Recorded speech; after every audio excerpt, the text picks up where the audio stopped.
తెలుగుదేశం జనసేన పొత్తులో ఒక ట్విస్ట్ ఏంటంటే తెలుగుదేశం పార్టీకి సంబంధించి దాదాపుగా స్థానాల్ని ప్రకటించేశారు. వాళ్ళు ఎన్ని చేయాలి అనుకున్నటువంటి స్థానాలు అంటే టోటల్గా అన్నీ అని కాదు, ఇక్కడ ప్రకటించినటువంటి కాన్సెప్ట్ వచ్చేటప్పటికి వాళ్ళ పేర్లకి ఇవి కూడా ఎంతమంది అయితే అన్నీ కూడా 175 స్థానాల్లో 24 వీళ్ళకిస్తే 94 మంది లిస్టు తొలి విడతగా తెలుగుదేశం పార్టీ ప్రకటించింది. ఈ 94 స్థానాలకి సంబంధించినటువంటిది ప్రకటిస్తే జనసేన 24 స్థానాలకి ఇస్తున్నారని చెప్పింది, ఒప్పుకుంది. 5 స్థానాలే ప్రకటించింది, మిగతా 19 స్థానాల పేర్లేంటో కూడా ప్రకటించలేదు, పేర్లు కూడా ప్రకటించలేదు.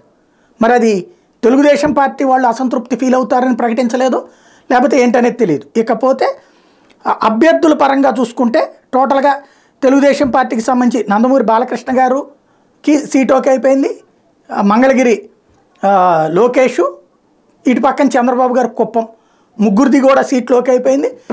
కొలకపూడి శ్రీనివాస్ గారికి తిరువూరు ఓకే అయింది, ఆయన ఈ మధ్యన తెలుగుదేశంలో చేరినటువంటి అమరావతి చేసి ఆయనకి తిరువూరు ఓకే అయింది. టోటల్గా చూసుకుంటే 94 పేర్లతో లిస్ట్ రిలీజ్ అయింది. అయితే ఇందులో దాదాపుగా ఏవైతే భారతీయ జనతా పార్టీ కోసం మేము పక్కన పెట్టామని ఒక పక్కన పవన్ కళ్యాణ్ చెప్తుంటే, భారతీయ జనతా పార్టీ గతంలో గెలిచిన స్థానాలు అడిగే స్థానాలు కూడా వీళ్ళే పనిచేసుకున్నారు. ఇంకా అక్కడ భారతీయ జనతా పార్టీ కోసం అనేటువంటిది ఉత్తుత్తిది మాత్రమే. ఇదే అసలైనటువంటి ఇష్టు. టోటల్గా అయితే లిస్టుల ప్రకటన అయితే జరిగిపోయింది.